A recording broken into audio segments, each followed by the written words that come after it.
The day I married Lisa was supposed to be the happiest day of my life. We had been together for over 3 years, and I thought I knew her inside and out. Everything seemed perfect.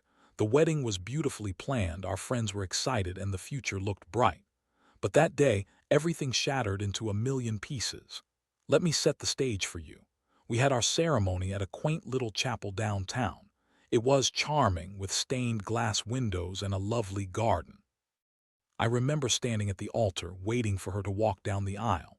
The music started, and when I saw her in that white dress, my heart swelled. I thought, this is it. This is my person. Yet, as the day progressed, an ominous cloud began to hang over me, something I couldn't quite shake off. About halfway through the reception, Lisa suddenly excused herself. She said she needed some air, but as the minutes turned into hours, I grew increasingly worried. It wasn't like her to disappear without a word. I tried to brush it off initially, thinking maybe she got caught up chatting with someone or needed a moment to gather her thoughts. But when 6 hours had passed, I started to panic. When she finally returned, she looked disheveled, her makeup slightly smeared, and her dress wrinkled in a way that sent alarm bells ringing in my head. I brushed it off at the time, telling myself it was just the stress of the day and maybe a little too much champagne. But deep down, I felt something was off. For weeks after the wedding, I convinced myself that my concerns were unfounded. Lisa was acting like everything was normal, but I noticed subtle changes. She became more guarded with her phone, often texting without letting me see the screen. She had a few late nights out with friends, which wasn't unusual for her, but my gut told me something was wrong. Then the day came when I stumbled across something I couldn't ignore. I was cleaning out the drawer of the small table in our living room when I found an old phone. It was cracked and dusty, clearly unused for some time. Out of curiosity, I turned it on, and to my shock, it booted up quickly. The first thing I noticed was the numerous messages and photos still on the device. I scrolled through them and my heart dropped. There were flirty conversations with a guy named Jake, and even a few photos that should never have been shared, intimate selfies and suggestive texts that made my stomach turn. I couldn't believe what I was seeing. My wife, my Lisa, was cheating on me. I felt a rush of emotions: anger, betrayal, confusion. I wanted to confront her right then and there, but I needed to gather my thoughts. So many questions swirled in my mind as I paced around the apartment, the phone clutched tightly in my hand. How could she do this to me? What did I miss? I thought we had something special. That evening, I confronted her as soon as she walked through the door. I couldn't hide my emotions anymore. I threw the phone on the table and demanded answers. She looked bewildered, shock plastered across her face. "What is this?" I shouted. She stammered, trying to come up with excuses, but everything she said felt rehearsed and insincere. "Jake? Who the hell is Jake?" I could see the panic in her eyes, the realization that her lies were about to unravel. She stuttered through some story about it being just a friend and insisted that nothing physical had happened. But even as she spoke, the guilt was written all over her face. In that moment, I felt the walls close in around me. I was flooded with a mix of disbelief and rage, and I wanted her to feel the weight of her betrayal. I had never imagined the woman I loved could treat me like this. I thought our bond was unshakable, but here we were, on the brink of destruction. The emotional fallout was overwhelming. I felt betrayed, angry, and utterly heartbroken. It wasn't just the infidelity, it was the betrayal of trust, the deceit behind my back, the lies that had been woven into our life together. My world felt like it had been turned upside down, and I was left grappling with the reality that the woman I married was not who I thought she was. I needed to figure out what to do next. I was torn between wanting to save our marriage and feeling like I should walk away and never look back. How could I ever trust her again after this? I had to make a decision, but I was still reeling from the shock of it all. As I sat there, the weight of her betrayal pressing down on me, I knew this was just the beginning of a long and painful journey. I had to confront not only her but myself and what my future would look like without the woman I had once loved so deeply. The confrontation with Lisa left me in a daze. I wanted to scream, to throw things, to make her feel the pain she had inflicted on me. Instead, I found myself feeling hollow, like a shell of the person I used to be. The anger simmered beneath the surface, but it was the betrayal that cut the deepest. The trust we built had crumbled, and I had no idea how to piece it back together. That night, I didn't sleep. I lay in bed staring at the ceiling, replaying every moment of our relationship in my mind. I tried to understand how I had missed the signs. Lisa and I had built a life together, made plans for the future, and now I felt like an absolute fool. I thought about the vows we had taken just a few weeks ago, words that now felt like a cruel joke. For better or for worse, hadn't I already gone through the worst? The next day I went to work, though I was mostly on autopilot. My mind was a swirling mess of thoughts. Every time I saw a couple together, laughing or holding hands, my stomach twisted in knots. I felt a mix of jealousy and pity. They were blissfully unaware of the deceit lurking beneath the surface of relationships. I envied their happiness while mine was in shambles, shattered by the woman I had trusted completely. I couldn't focus on anything. I found myself daydreaming about Lisa with Jake, imagining them together, laughing at inside jokes that should have been ours. It drove me insane. How could she betray me like this? I replayed the arguments we had about seemingly trivial things, wondering if they were a cover for her guilt.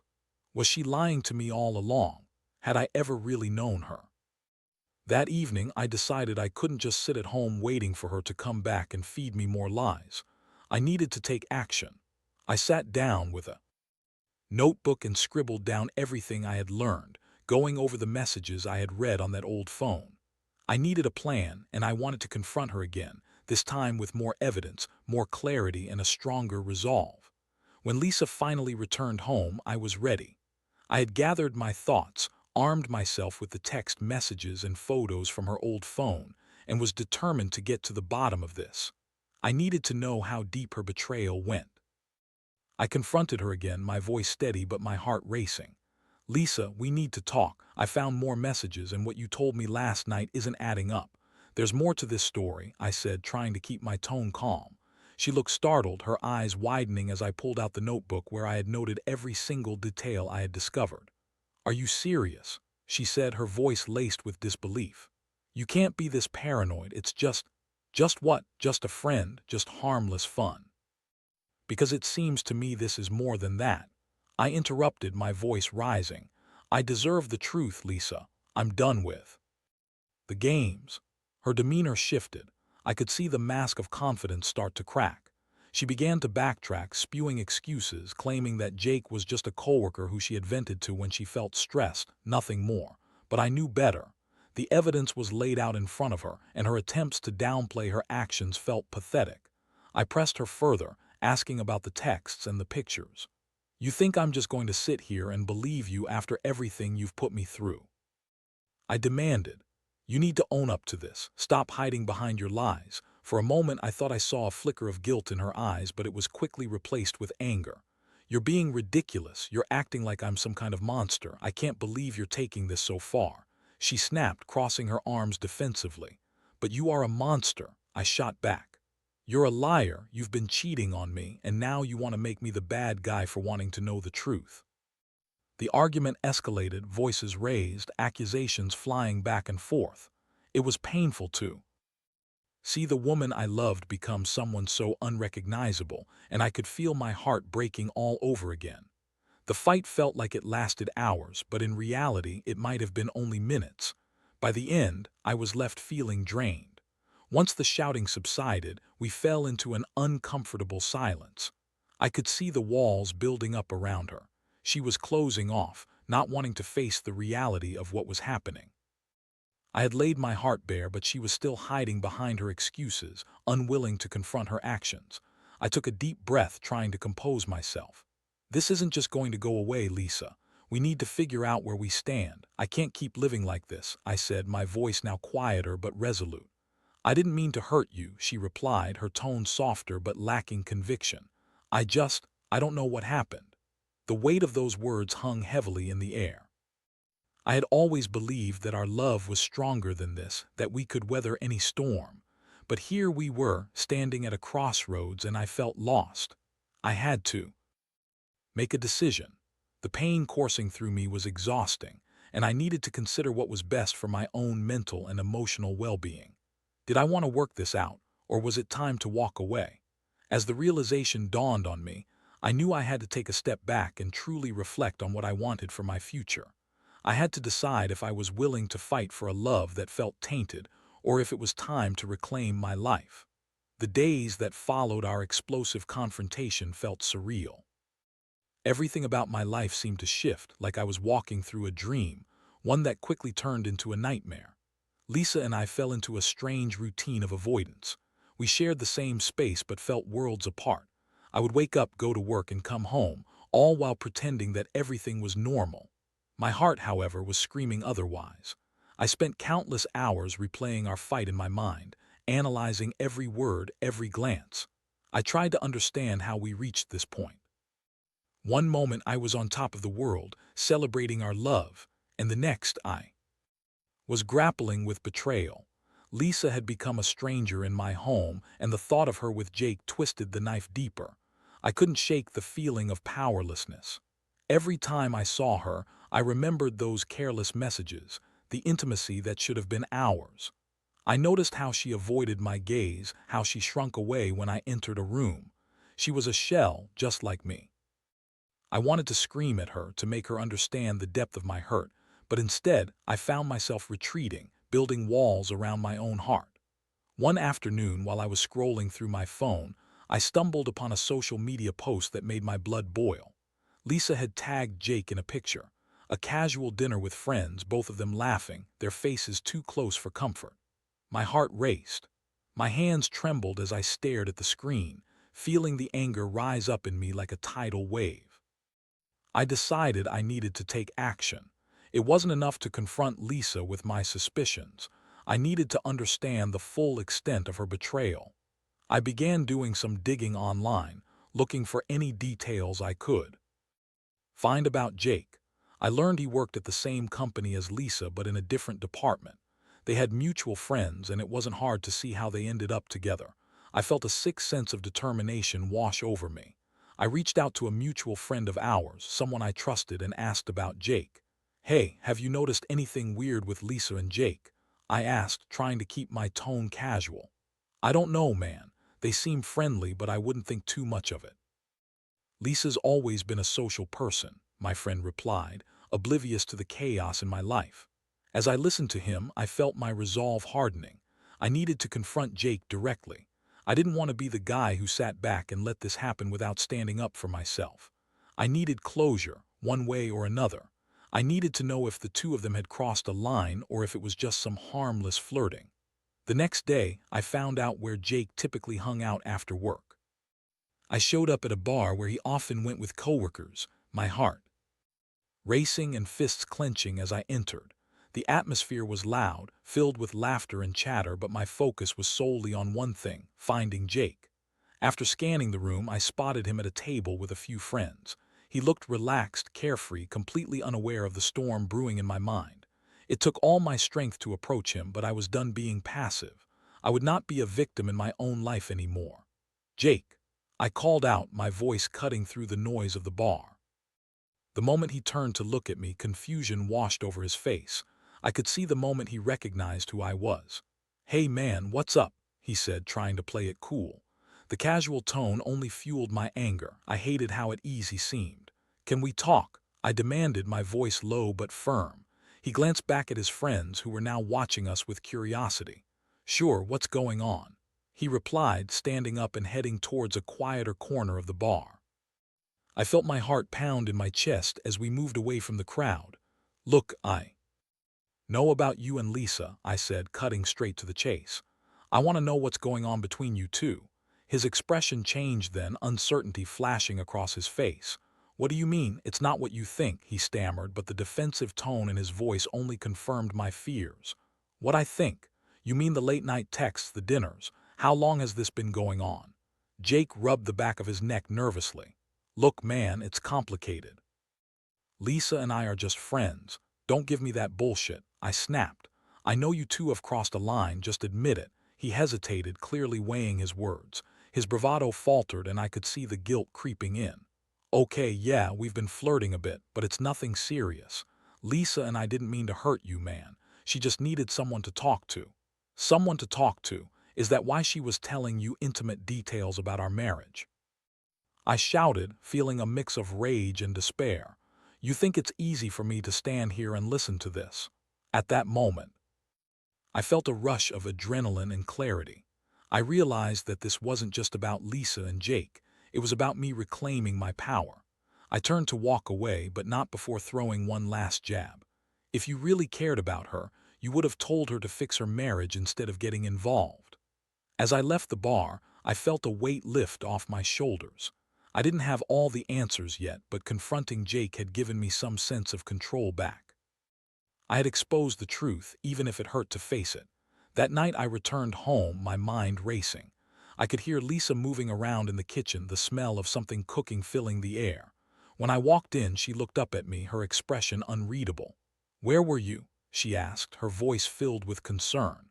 "Out," I replied curtly, making it clear that I wasn't interested in small talk. I had to make a decision, and it was becoming clearer by the day. I knew I couldn't stay in this twisted version of our marriage. I felt the anger bubbling up again, but I also felt empowered. I had faced Jake, confronted the reality of the situation, and now it was time to confront Lisa again. I took a deep breath, steeling myself for what would come next. I had to find my voice again to reclaim the narrative of my life. I was done being the victim. It was time for me to take a stand. As I stood in the kitchen, the tension in the air was palpable. I could see Lisa's eyes scanning my face, searching for clues about my mood. I had just confronted Jake, and I felt a fire burning inside me, a desire to take control of my life again. The walls of our home felt suffocating, and I knew I needed to address the elephant in the room. "Lisa, we need to talk," I said, my voice steady, though I could feel my heart racing. Her expression shifted from concern to apprehension. "What's going on?" she asked, her eyes narrowing slightly. I took a deep breath, battling the storm of emotions swirling within me. I wanted to scream, to tell her everything that had happened that day, but I needed to approach this carefully. I needed her to understand that I was no longer the passive partner she could manipulate. "I just came from seeing Jake," I said, watching her reaction closely. Her face paled, and I could see her bracing herself for impact. "What do you mean you saw him?" she asked, her voice shaky. "I confronted him about you two, about your affair." The words felt heavy as they hung in the air between us. I was met with silence, her expression a mixture of shock and guilt. "I didn't mean for it to get this far," she finally whispered, the remorse in her voice almost palpable. "It was just flirting at first. I didn't think it mattered. Didn't think it mattered." I felt a fresh wave of anger wash over me. "You didn't think it mattered that you were cheating on your husband, that you were lying to me. This isn't just some innocent crush, Lisa. It's a betrayal." She looked down, her shoulders slumping as the reality of her actions began to sink in. I know, I just felt so alone," she admitted. "You were always so busy with work, and I needed someone to talk to." I couldn't believe what I was hearing. "So you thought it was okay to run to Jake instead of talking to me, instead of working on our marriage?" "I didn't know how to reach you," she exclaimed, her voice rising. "You were so focused on your job, I felt neglected. I didn't think it would turn into this. It just happened." "Just happened," I shot back. "You think that makes it any better? You had a choice, Lisa. You could have come to me, talked to me, but instead you chose to betray me." Tears began to well up in her eyes, and for a moment I felt a flicker of pity. But the anger I felt was too strong. It was a shield against the pain. "You think crying will fix this? You think I'll just forgive you because you feel bad?" "I'm so sorry," she pleaded, her voice breaking. "I never meant to hurt you. I was confused and didn't know what to do." I shook my head, feeling the weight of her words crushing me. "You don't get to just say you're sorry and expect everything to go back to normal. You broke my trust, and I don't know if I can ever forgive you for this. Please just give me a chance to explain," she begged, desperation etched across her face. "I want to fix this. I love you. I didn't think it would turn into this mess. I promise I'll do whatever it takes." I folded my arms across my chest, torn between the love I still felt for her and the overwhelming sense of betrayal. "You say you love me, but love isn't just words. It's actions. And your actions have shown me that you can't be trusted." She took a step closer, her eyes searching mine. "I'll prove it to you. I'll cut ties with Jake, I swear. Just let me show you that I can change, that we can fix this together." The thought of her cutting ties with Jake gave me a moment of pause. Could I really see her try? Could I let myself believe in the possibility of redemption? Or was I simply setting myself up for further heartbreak? I knew I had to weigh my options carefully. I couldn't make a decision based solely on her promise to change. I had to think about what I wanted. I had to know if I was willing to fight for our marriage or if it was time to walk away for good. At that moment, I made a choice. I need time, I said, my voice firm. I need to think about what I want. I can't promise you anything right now. Her face fell and I could see the realization hit her hard. But what about us? She asked, her voice trembling. I don't know if there is an us anymore, I said, feeling the weight of those words. I can't just pretend everything is fine. I need space to figure this out. With that, I turned and walked away. The conversation felt like the beginning of the end, and I knew that the coming days would be filled with uncertainty and heartache.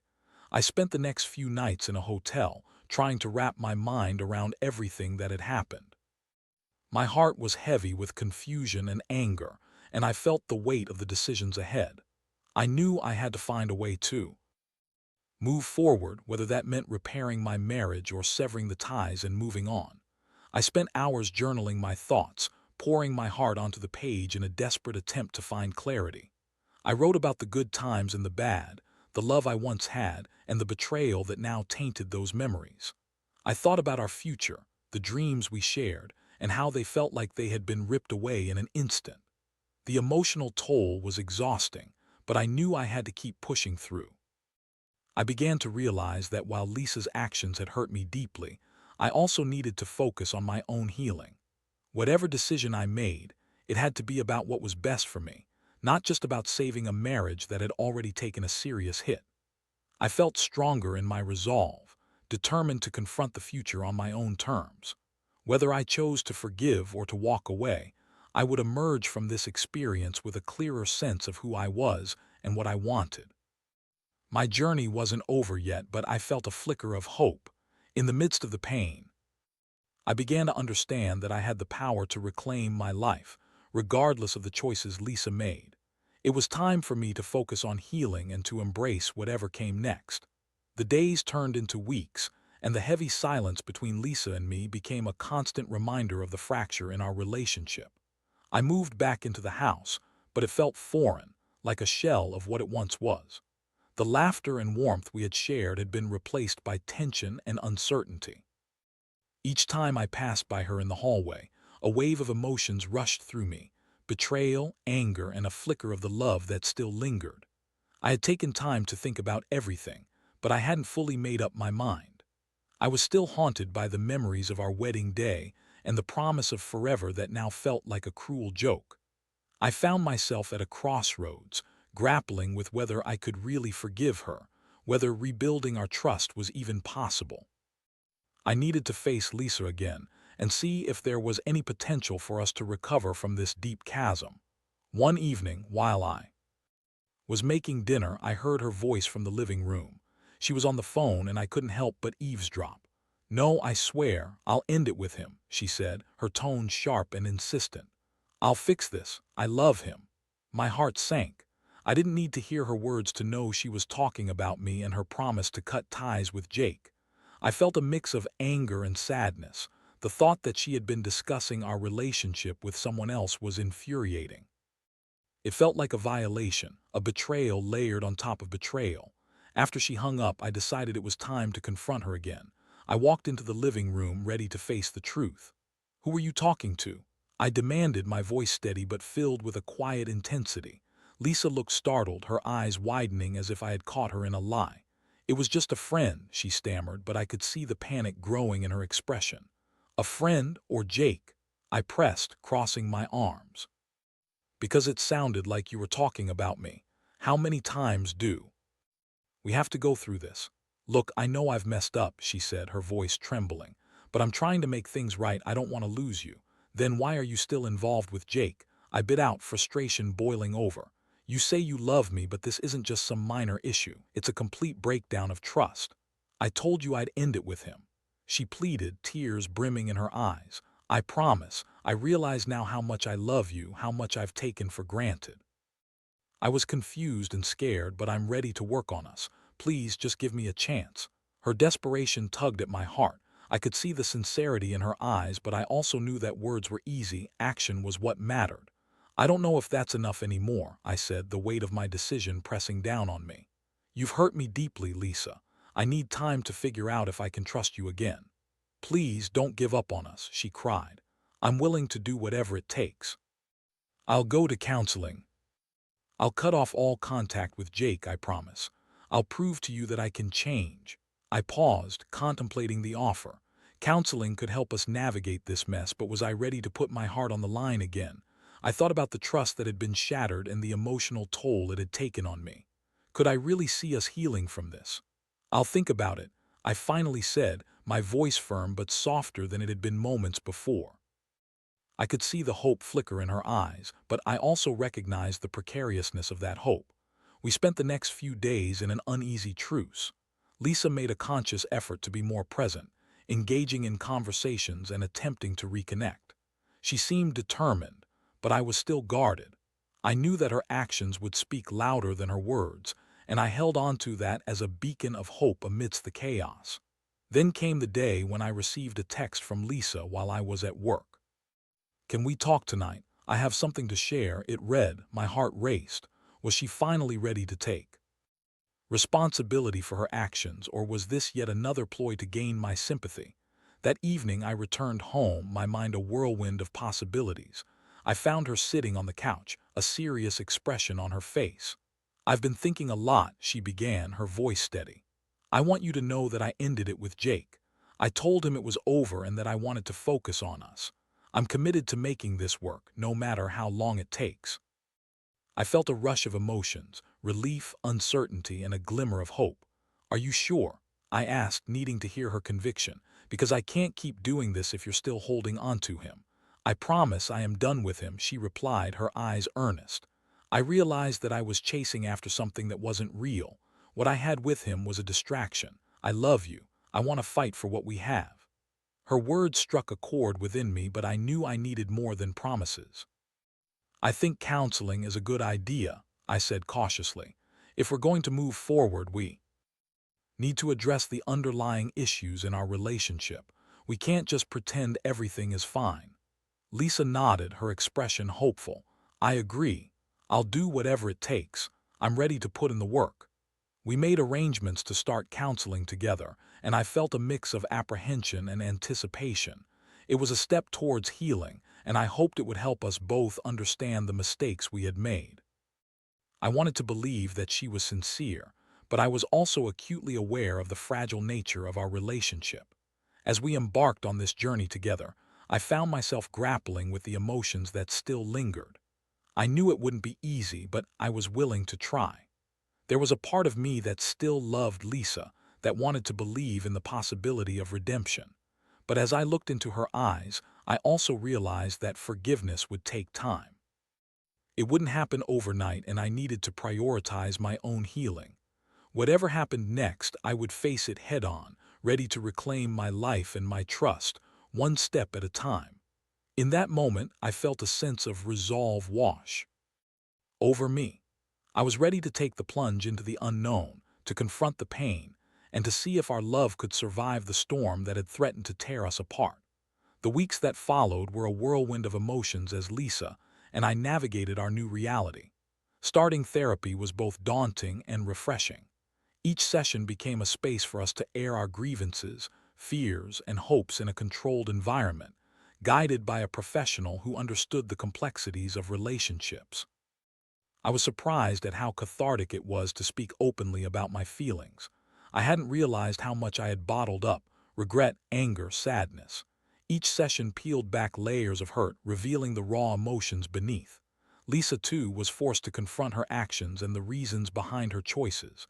It wasn't easy, but with every session I felt a slight shift in our dynamic. During one therapy session, Lisa broke down in tears. "I never wanted to hurt you," she sobbed. "I thought I was just being friendly, and then it spiraled out of control. I was scared to talk to you about my feelings, and instead of reaching out, I reached for Jake. I thought it was just harmless flirting." Hearing her admit that felt like a bittersweet victory. I wanted to be angry, but instead I felt a flicker of understanding. You made a choice, Lisa, and those choices had consequences. You need to realize that every action has a ripple effect, I said, trying to keep my tone even. I know, I'm so sorry, she cried, her voice cracking. I just, I didn't know how to communicate. I wanted you to see me, to appreciate me, and I thought that if I acted like I didn't care, you would want me more. The session ended with both of us feeling emotionally drained, but there was a sense of relief in being honest, and I could see glimpses of the woman I first fell in love with emerging from behind the walls she had built. It would take time, but I began to believe that healing was possible. As we continued our therapy sessions, I started implementing small changes in my life. I began focusing on my own needs and interests again, picking up hobbies I had long neglected, reconnecting with friends, and finding moments of joy. Outside of our relationship, I recognized that while I wanted to work on our marriage, my happiness couldn't solely depend on its outcome. Lisa, too, made an effort to change.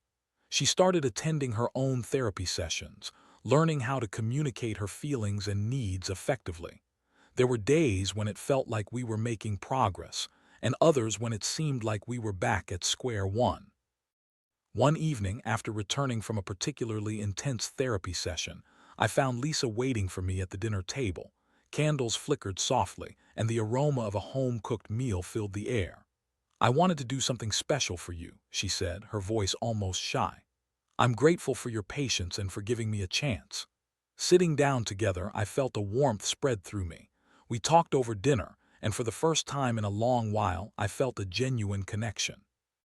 It was as if we were rediscovering each other, peeling back the layers of hurt to find the foundation of love that still lingered beneath. After several months of therapy and honest conversations, I began to feel a shift in my heart. I realized that forgiveness wasn't just about letting go of the pain, it was about choosing to move forward together. I had learned so much about myself during this process, about what I needed, about the importance of communication, and about the power of vulnerability. One evening, as we sat on the couch together, I turned to Lisa and said, "I think I'm ready to forgive you." I could feel the weight of those words. It was a moment of reckoning, a leap of faith. "Really?" she asked, her eyes wide with surprise, a trembling hope dancing across her face. "Yes, but I need you to understand that this is a process.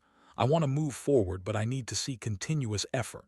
I need to feel secure in our relationship again," I said, my voice steady. "I promise I will," she replied, tears brimming in her eyes. "I'll do whatever it takes to prove to you that I love you and that I'm committed to us."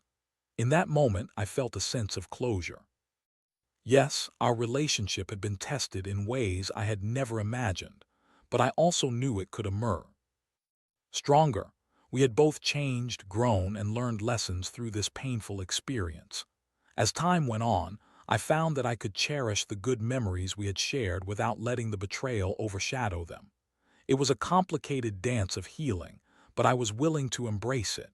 In the end, the experience taught me about resilience, the importance of communication, and the strength of love in the face of adversity. I realized that relationships are not perfect. They require ongoing work, honesty, and patience. As I reflect on everything that transpired, I know it's not easy to mend a broken bond, but it is possible. If you ever find yourself in a situation where trust has been shattered, remember that healing takes time, and being open to conversation can lead to unexpected paths of reconciliation. In the end, I learned that love is not just about the moments of joy.